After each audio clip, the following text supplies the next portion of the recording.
ॐ जननीं शारदां देवीं रामकृष्णं जगद्गुरुं पादपद्मे तयो स्थित्वा प्रणमामि मुहुर्मुहुः।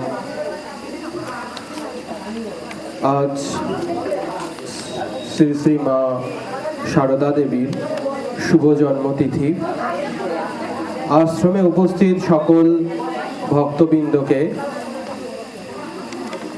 এই জন্মতিথির শুভেচ্ছা জানাচ্ছি এবং সকলকে যথাযোগ্য স্থানে প্রণাম এবং নমস্কার জানাচ্ছি। মা সারদা দেবী বৈকুণ্ঠের লক্ষ্মী হয়ে অবস্থান করতেন। মা স্বয়ং নিজে মুখে এই কথা স্বীকার করছে, তিনি ভগবতী সত্তা। ভগবান যখন যুগে যুগে তার লীলা সংবরণ করতে বা লীলা করতে এই ধরাধামে আবির্ভূত হন, তখন ভগবানের সঙ্গে সেই ভগবতীকেও আসতে হয়। ঠিক ভগবান শ্রীরামকৃষ্ণের সঙ্গে মা সারদা দেবীও এসেছিলেন। আগের অবতারের বা পূর্ব অবতারের ক্ষেত্রে দেখা যায় যে তার শক্তি আগে দেহত্যাগ করে ফেলেছে। রাম অবতারে যেমন সীতা এরকম আগেই দেহত্যাগ করে ফেলেছে তার শক্তি যে। কিন্তু ভগবান রামকৃষ্ণ যখন এলেন তখন তিনি আগে চলে গেলেন, মানে দেহ ত্যাগ করে ফেললেন, মাকে রেখে গেলেন। অর্থাৎ জগতের প্রতি ভগবান শ্রীরামকৃষ্ণ দেবের যে মাতৃভাব ছিল, সেই মাতৃভাব বিকাশের জন্য মা সারদা দেবীকে রেখে গেলেন। মা নিজে মুখে নিজের স্বরূপ কোনোদিন সেভাবে প্রকাশ করেননি বা প্রকাশ করতে চাইনি। মাঝে মধ্যে কখনো কখনো অসাবধানতার বশে বেরিয়ে গেছে।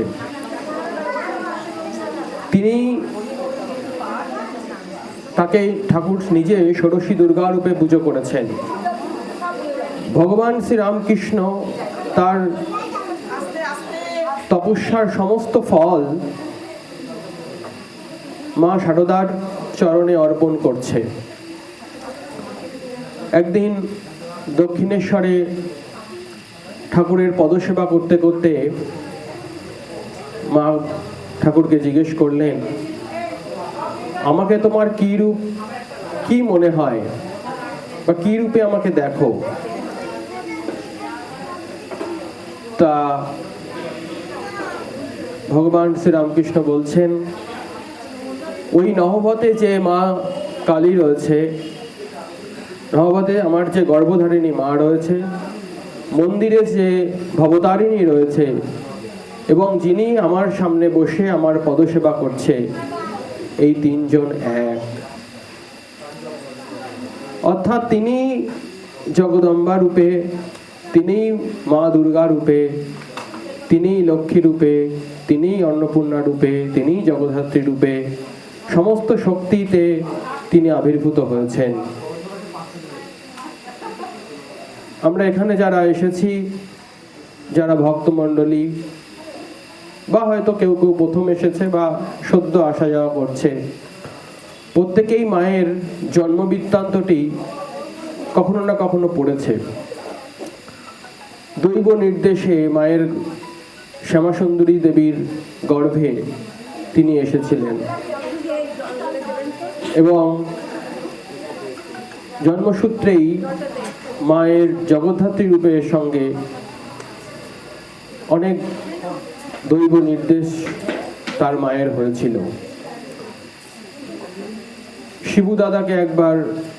শিবুদাদা মাকে খুব জোর করেছিলেন একবার, যে তুমি কে? তোমাকে এক একজন এক এক রকম বলে, কেউ ভগবতী মানে, কেউ মা মা বলে ডাকছে, তুমি আসলে কে? তো মা নিজে মুখে কখনো বলছে না, বলছে লোকে বলে কালী। এবার বাকিটা আমাদের বুঝে নিতে হবে। তাই এই ভগবতী সত্তা শুধু তার শরীরটা চলে গেছে মাত্র, কিন্তু তিনি আজও আমাদের এই ধরাধামের প্রত্যেকের ভবসাগর পার করবার জন্য আমাদের যত পাপ তাপ, যত কিছু খারাপ সব ধারণ করবার ক্ষমতা তিনিই রেখে যাচ্ছেন। তিনি আজও আমাদের অন্তরে অন্তরে বিকশিত হচ্ছেন। তিনি বলছেন একবার, সেটা জয়রামবাটির ঘটনা, আমার মধ্যেও যিনি, তোমার মধ্যেও তিনি, ডুলে বাগদির মধ্যেও তিনি।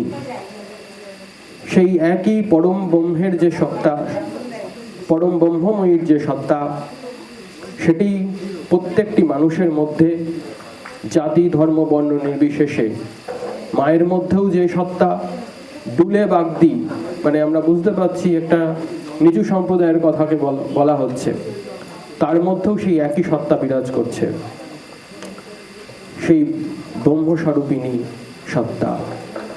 অর্থাৎ মাকে শুধুমাত্র দেহ ভাবলে হবে না, মায়ের দেহটা একটা মায়া, কিন্তু তাকে প্রত্যক্ষ এবং পরোক্ষ দুই রকম ভাবেই অনুভব করতে হবে। প্রত্যক্ষ অনুভবে এই যে আজকে সারাদিন ধরে সকালে মঙ্গল আরতি হয়েছে, সুন্দর শাড়ি পরানো হয়েছে, গয়না পরানো হয়েছে, নানান রকম নৈবেদ্য সাজানো হয়েছে, দুপুরে ভোগ দেয়া হয়েছে, এইটা প্রত্যক্ষ সত্তা। আর পরোক্ষ সত্তায় আমাদের অন্তরে অন্তরে বিশ্বাস করতে হবে, জগতের যা কিছু আছে, যত রকম শক্তির প্রকাশ আমরা দেখতে পাচ্ছি এই বিশ্ব ব্রহ্মাণ্ডে, প্রত্যেকের মধ্যেই সেই মাতৃশক্তি বিরাজ করছে। ঠাকুর নিজে মাত্র 16-17 জনকে তার পার্শ্বদ করেছিলেন, তাদেরকে দীক্ষা দিয়েছিলেন, তাও প্রত্যেককে নয়, 16 জনকেও প্রত্যেককে দেয়নি। মাকে বলে গেছিলেন, কলকাতার লোক পিল পিল করছে, তাদেরকে তুমি দেখো। কলকাতা মানে শুধু ওই কলকাতার অঞ্চলকে বোঝায়নি, তৎকালীন সময়ে কলকাতা মানে ভারতবর্ষের রাজধানী, কলকাতা মানে সমগ্র এই ভারতবর্ষকেই বোঝাচ্ছে। এবং মাতৃশক্তির বা মাতৃ আকর্ষণ এত বেশি, সেই ভাব তরঙ্গ কলকাতা ছাড়িয়ে, সমগ্র ভারতবর্ষ ছাড়িয়ে বিদেশে সেই প্রভাব আজকে কিভাবে পড়ছে তা আমরা দেখতে পাচ্ছি। এবং মাতৃ আকর্ষণ এত তীব্র, মায়ের নামে স্বামীজিও থরথর করে কাঁপছে কখনো কখনো, মায়ের আদেশ একদম শিরোধার্য হয়ে যাচ্ছে। একবার ম্যালেরিয়ায় আক্রান্ত হয়েছে কলকাতার নগর। স্বামীজি বলছেন, আমরা তো সন্ন্যাসী, প্রয়োজন হলে গাছতলায় গিয়ে থাকবো, বেলুর মঠের জমি বিক্রি করে দিতে হবে, দিয়ে ম্যালেরিয়ার রোগীদের সারিয়ে তুলতে হবে। মা তখন বাগবাজারে আছেন, মায়ের কাছে সেই খবর পৌঁছেছে। সঙ্গে সঙ্গে মা নির্দেশ দিচ্ছে যে নরেনকে বারণ করো, মঠ একটা রিলিফ নয়, হাজার হাজার রিলিফ করবে। তিনি সংঘ জননী, একটা আবরণে ঢেকে রেখেছেন। তিনি কোনোদিন পড়াশোনা করেননি, কোনোদিন স্কুলে যাননি, একটা গাইয়া মেয়ে। এখানে এসেও ওই দক্ষিণেশ্বরের একটা ছোট্ট ঘরে স্বামী সেবা করেছেন। স্বামীর সব ইয়াং ছেলেরা আসছে, নরেনের জন্য আলাদা ছোলার ডাল রুটি বানিয়েছে, অন্যদের জন্য আলাদা আলাদা সব রান্না, ঠাকুরের শরীর খারাপ তার জন্য আলাদা আলাদা রান্না। এই করে গেছেন সারা জীবন, কিন্তু তিনি সংঘের দায়িত্বে যখন নিচ্ছে, তাকে যখন সংঘজননী পদে বসানো হচ্ছে, তখন তার অ্যাডমিনিস্ট্রেটিভ পাওয়ার যে কতখানি, তার বুদ্ধির বিকাশ কতখানি, সেটার পরিচয় তিনি দিচ্ছেন। যারা আমরা সংসারে আছি তাদেরও জননী তিনি।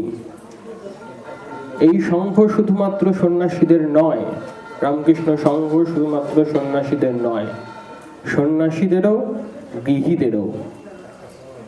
সন্ন্যাসীরা তাদের নিজস্ব মঠ সেন্টার চালাবে, সেখানেও গৃহী ভক্তরা যাবে, এবং এইরকম আরও অনেক যে সমস্ত প্রাইভেট সেন্টার আছে আমাদের মতো, সেখানে গৃহীদেরকেই সবটা করতে হয়। এখানে পরিচালন কমিটিও গৃহী, ফল কাটবেও সেও গৃহী, পুজো করবে সেও গৃহী। তো এই সংঘ সন্ন্যাসী এবং গৃহী উভয়ের সমন্বয়ে এক বিশাল ভাবতরঙ্গ সমগ্র বিশ্বজুড়ে বইছে। তো সংসারে আমাদের থাকতে গেলে নানা দুঃখ বেদনা আসবে, এটা সহজাত, এতে অস্বাভাবিক হওয়ার কিছু নেই। সুখ দুঃখ তরঙ্গাকারে আমাদের মধ্যে দিয়ে আসবে। আমাদের বাহ্যিক দিক থেকে মানে শরীর খারাপ হতে পারে, শারীরিক কষ্ট হতে পারে, মানসিক যন্ত্রণা হতে পারে, আমাদের নিজেদের ভেতরের অনেক কলুষতা আছে। জন্মে জন্মের কর্মফলে আমরা নিজস্ব পরবর্তী জন্মের যে কাজগুলো সেগুলো নির্ধারণ করে ফেলি আগে থেকেই। আগের জন্মের স্বীকৃতি যত হবে, আমরা যত ভালো কর্ম করব, পরবর্তী জন্মগুলো আরো ভালো হবে। দিন দিন আমরা ভগবতীর দিকে এগিয়ে যেতে থাকব। তো এখন এই জন্মের দুঃখ ভার কে নেবে? তো অক্ষয় কুমার সেন, যিনি রামকৃষ্ণ পুঁথি লিখেছিলেন, তিনি রামকৃষ্ণ পুঁথি লিখেছিলেন ঠিকই, কিন্তু শেষ বয়সে, বৃদ্ধ বয়সে অত্যন্ত দুঃখ কষ্টের মধ্যে দিয়ে তার জীবনটাকে অতিবাহিত করেছেন। কিন্তু ওই যে একটি ভাব তার মধ্যে বিকশিত হয়েছিল, তিনি ঠাকুরমা স্বামীজির সাক্ষাৎ পেয়েছেন, তিনি তাদের নিয়ে লেখালেখি করেছেন। তাই বলছে, যাতনার ভেতর যখন মাকে পাইতেছি, তখন তাকে ভয় কেন? আমাদের এই যন্ত্রণার সময় আমরা সব সময় ঈশ্বরকে দোষ দিয়ে ফেলি, মাকে দোষ দিয়ে ফেলি। আমি এত সেবা করলাম, এত পুজো করলাম, এতবার অঞ্জলি দিলাম। কেউ কেউ মনে মনে এটাও বলে, আমি এত টাকা দক্ষিণা দিলাম, আমি এত টাকা চাঁদা দিয়েছি, তাও আমার কেন এত কষ্ট হলো? কিন্তু না, এই শত যন্ত্রণার মধ্যে মাকে খুঁজে পাওয়া, এইটাই আমাদের অন্তরের শক্তি। আমরা কতটা জপ ধ্যান করেছি, কতটা মাকে স্মরণ করেছি, মাকে মনন করেছি, মাকে নিরিধ্যাসন করেছি। শুধু মায়ের কথা পড়েছি, বক্তৃতা দিয়েছি তা নয়, জীবনটা কি সেই রকম চালনা করতে পেরেছি? তখন কিন্তু আমরা শত যাতনার মধ্যেও মাকে দেখতে পাবো। তখন কিন্তু আর কোনো কারণেই আমাদের ভয় হবে না। স্বামীজি একটি কবিতাতে লিখেছিলেন, দুঃখ ভার এ ভব ঈশ্বর, মন্দির তাহার পেতভূমি, চিতা মাঝে পূজা তার সংগ্রাম অপার, সদা পরাজয় তাহা না ডরাক তোমা, চূর্ণ হোক স্বার্থ সাধু মন, হৃদয় শ্মশান নাচুক তাহাতে শ্যামা।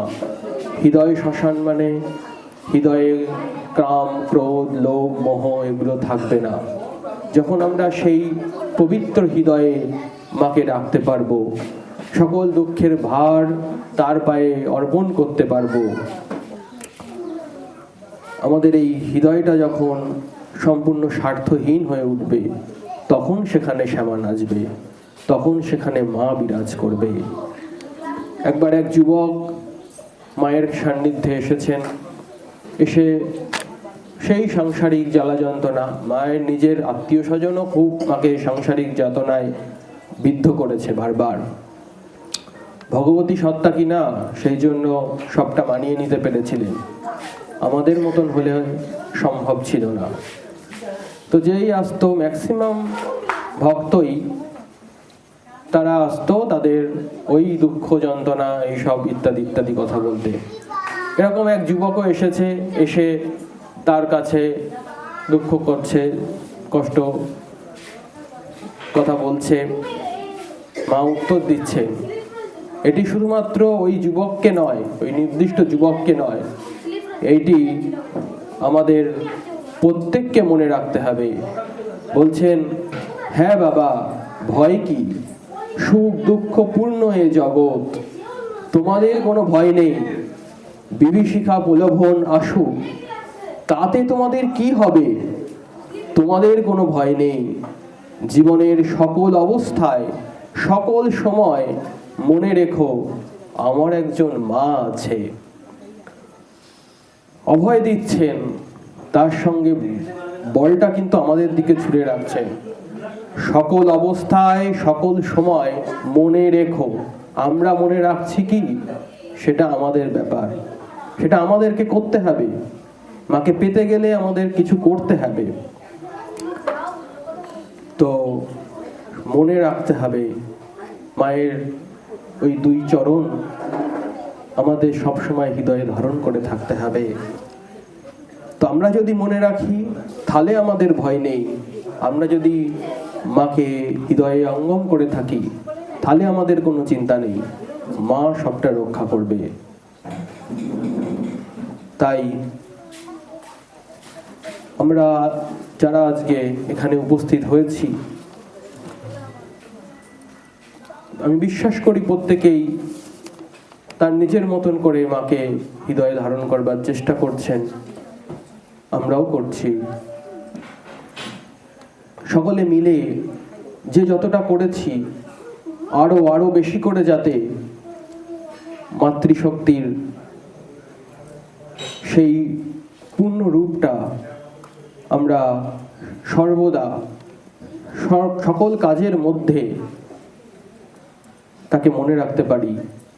মা দৈনিক 1 লক্ষ বার জপ করতেন। কিভাবে করত সে প্রশ্নের উত্তর আমি ব্যক্তিগতভাবে অনেক মহারাজকে জিজ্ঞেস করেছি, সবাই বলেছে মা তো তাই পেরেছে, পুরো ডাইরেক্ট অ্যান্সার। তো মহারাজরাও তাদের সিনিয়র মহারাজদের জিজ্ঞেস করেছে, কেউ বলতে পারেনি। স্বামী পূর্ণাত্মানন্দ বর্তমানে ঢাকার রামকৃষ্ণ মিশনের অধ্যক্ষ, তিনি একদিন চেষ্টা করেছিল, তার কোনো কাজ ছিল না সেদিন, শুধুমাত্র একটি ট্যুরে যাবে, ওখানে প্রসাদ পাবে, আবার চলে আসবে। তো গাড়ি থেকে উঠে চেষ্টা করেছে, শুধু প্রসাদ খেয়েছে 15-20 মিনিট, আবার ব্যাক করেছে। তো তারপরে রাত্রে এসে জব করেছে, করে সর্বসাকুল্যে 34,000 বার হয়েছে। আর মা সারাদিন এত খাটনি, এত রকম তার রান্নার ভ্যারাইটি, এবং ওই দক্ষিণেশ্বরের একটা ছোট্ট ঘরে, যেখানে মানে তার এখন দেখলে বোঝা যাবে না, আগের যে অবস্থা সেটা চিন্তা করলে মনে হয়, বা এটাই হয়েছিল যে মাথা নিচু করে মাকে রান্না করতে হতো, ঘর থেকে ধোয়া বেরোনোর কোনো ব্যবস্থা ছিল না। আজও দেখলে বোঝা যায় যে ঘর থেকে ধোয়া বেরোনোর কোনো ব্যবস্থা ছিল না। তো সেই ধোয়ার মধ্যে তাকে রান্না করতে হতো। এত কিছু করার পরেও সে বলছে মনে যেন আনন্দের হাট বসেছে। তার পক্ষেই 1 লক্ষ বার জপ করা সম্ভব। আমাদের ওসব স্বার্থ নেই, কিন্তু আমাদের চেষ্টা ছাড়লে চলবে না।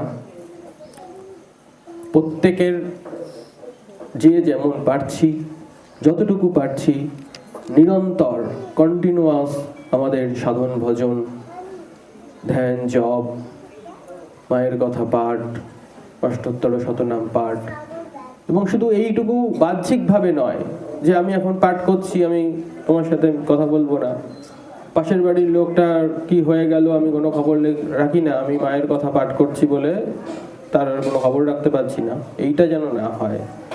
তার ভাবটা মনে রাখতে হবে। তিনি কিন্তু মাতৃভাব বিকাশের জন্য এসেছিলেন। তাই প্রত্যেকের মতন করে আরো বেশি করে নিজেদেরকে আরো উন্নত করবার চেষ্টা করি।